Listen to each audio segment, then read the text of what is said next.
don't want to be a servant to these people. The truth of the matter is that being a servant for all of us is hard, because a lot of the people that God calls us to serve are not our kind of people. And it's usually not the exalted ones we have to worry about, although sometimes those people have to be judged and be told the truth about how God sees life.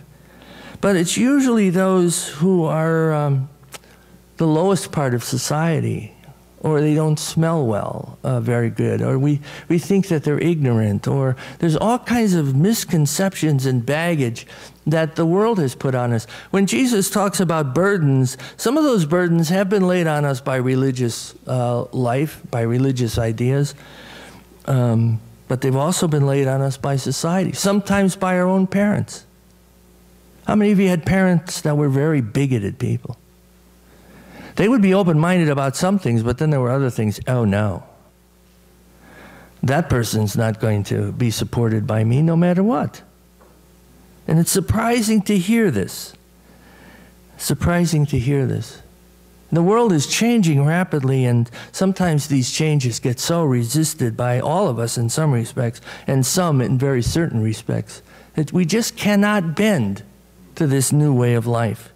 And of course, as one friend told me a long time ago, you can resist change, but it will go by you like a locomotive.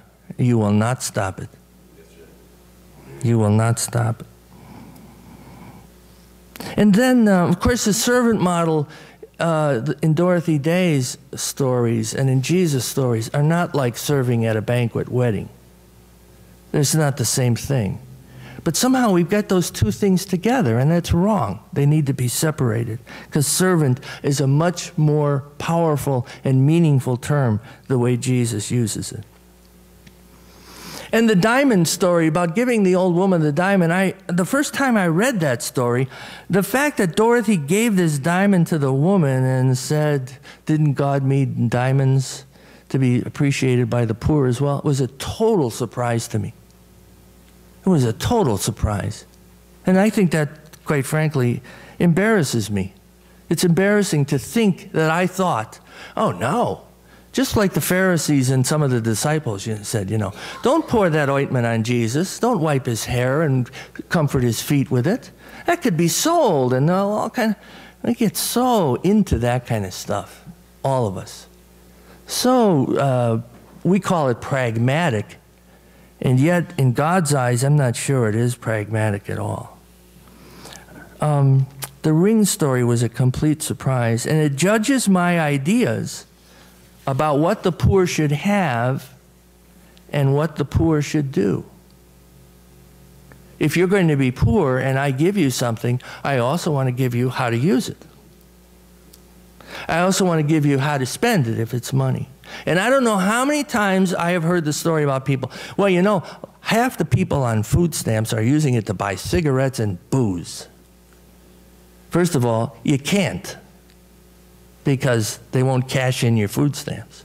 And the people that I have seen in grocery lines, and as you know, I'm a famous grocery shopper because I love grocery shopping, and I don't mind standing in line, and it's a weird thing about me, I understand, and I really go into grocery stores to help short women get stuff from the top shelf. That's one of my favorite things to do.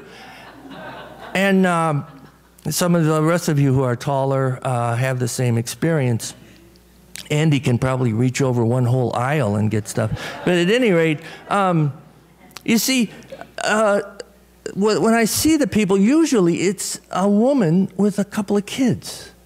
Maybe she's got a baby or a couple of small kids, and she's trying to do the grocery shopping. And the other thing I've noticed, and since I shopped with my own 4 children many times, you go in a grocery store with 4 children, right away they should carry you off somewhere. They should put you in one of those jackets with the straps around the back, because you go in there and you think, oh, my children will just be so well behaved. If you tie them in the cart, maybe.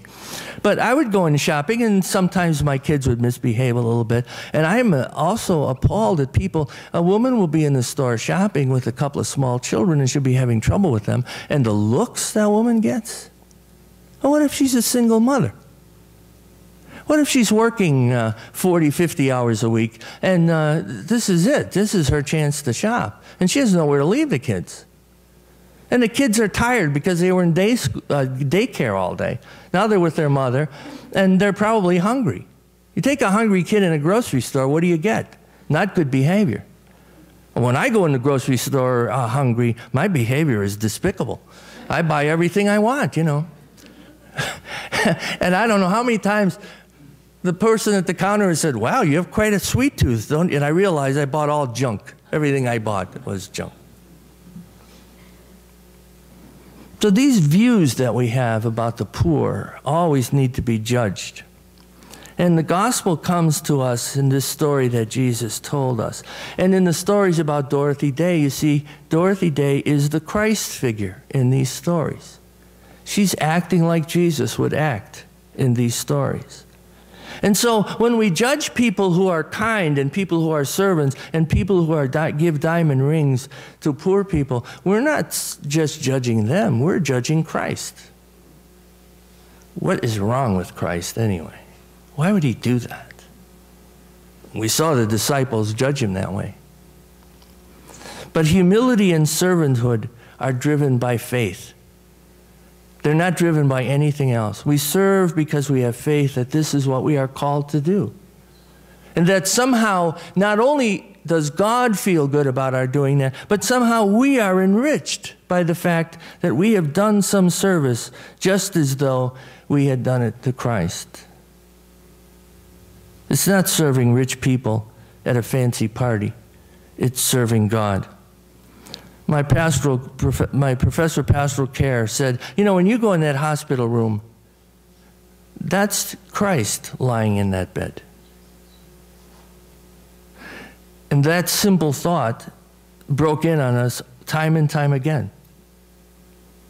In the gospel lesson, Jesus calls down the religious leaders. They talk a good line, but they don't live it. They package laws and make them burdens, he says. And they watch people carry the burdens around. Well, I don't know about you, but I think it's true that all of us here carry a lot of burdens. There are lots of things on our mind, and some are very heavy burdens that we have from the past. And yet we are taught to hide them or to steer clear of those burdens.